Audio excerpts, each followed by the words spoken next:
Justin Fields, one of the most dominant, well-rounded quarterbacks to come out of Ohio State in a very long time here, finds himself as the projected second quarterback off the board in the 2021 NFL draft here, right behind none other than Trevor Lawrence. We're going to go at things a little bit different today. Anyone can go out there, throw some stats at you.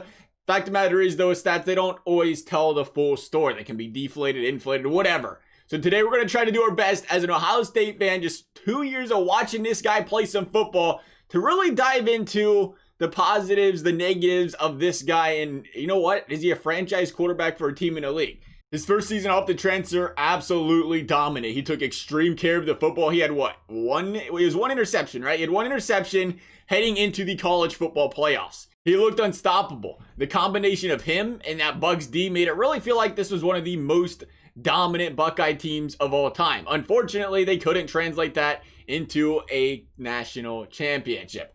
And he looked like an NFL star. Point blank period. NFL star in the making caliber at the end of that season. Even against a relentless Clemson defense, a relentless Clemson pass rush, he went out there poised, men in his face, and continued to pick apart that team and play very well. But then 2020 happened.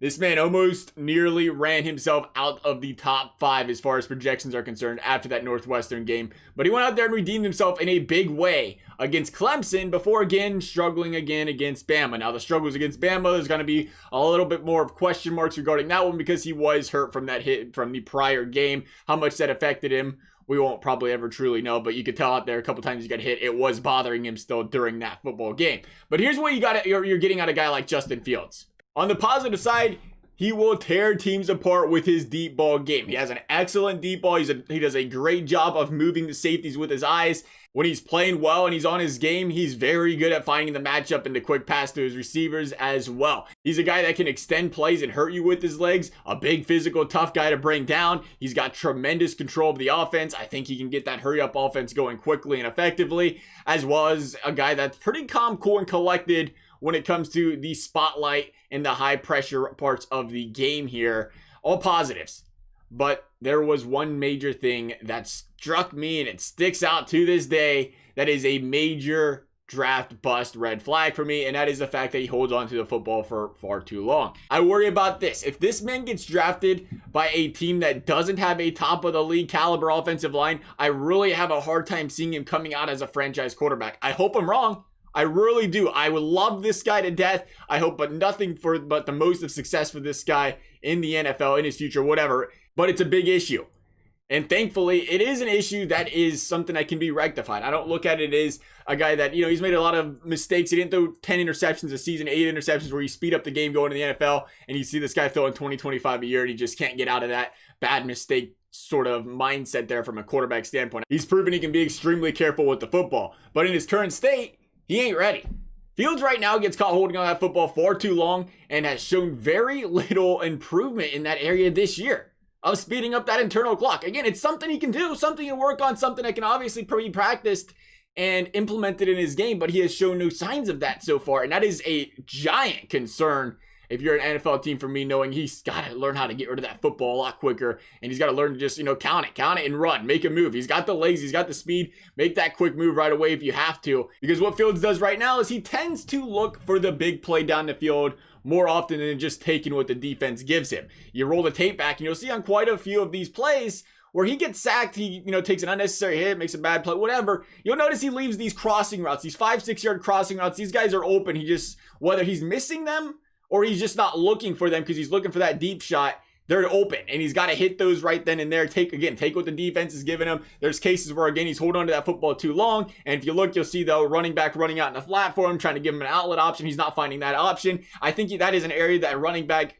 throwing it out to him there, he's improved throughout the season. But again, that's something he's got to learn how to utilize as much as possible there, again, when he's holding on to that football for an extended period of time. Or, again, he's got the skill set to just use his legs and make a play. Definitely the biggest concern with him. I do worry a little bit about him getting flustered. Again, I don't think the spotlight hurts him. I don't think the high pressure situations hurts him. So this might come off as a little bit contradicting or confusing, but I do think he gets flustered in situations where he's starting to struggle, where there's a lot of pressure and he can't find the open man. It doesn't really matter what the game is, when the game is. If he's starting to get hit, he can't find his guy. He seems to tend to go out there and try to do too much. Again, that's something we didn't see in 2019, but we've seen it in 2020 where he made some silly mistakes where he just tried to do too much with the football, where he just kind of threw it up there and made silly throws. We've seen it in Bama, we've seen it in Indiana, we've seen it in Northwestern games. And they're not in the same category by any means, but it does, as a Bengals fan watching Burrow play this year's first year in the NFL, it does remind me a little bit of what Joe Burrow did. There was a couple of cases this season where you just seen, again, what he can do in college as far as extending the play. He went to the NFL and thought he could do the same thing, and it was just cases where he needed to get rid of the football, or he went out there, he tried to throw something up there he really shouldn't have. Or it was just, you look back at the plays and say that was just a bonehead play. Absolute bonehead play. But if you're a good player, you're a smart player, you're a player learning and looking back on what you do, you look back and say, okay, that was dumb. I won't make that mistake again. It's easily rectifiable mistakes, I think, and that's a plus. And I think the bottom line is he was hurt in the Bama game. And you wonder how much that affected him. Because the Justin Fields we saw in that Clemson game is NFL ready and a star in the making. But is that the Justin Fields we see throughout the NFL? That's the big question. If I'm picking top 5 here, I want conviction in my pick. I don't want to go in there wondering if we're going to be getting this guy or we're going to be getting that guy, this version or that version. I don't know. I don't know if I can take him there. I'm just being completely honest. As a Bengals fan, looking at where we're at as far as the team, if we didn't have Joe Burrow, there's a 0 chance I'd draft Justin Fields. Why? Because the Bengals offensive line is just not good, period.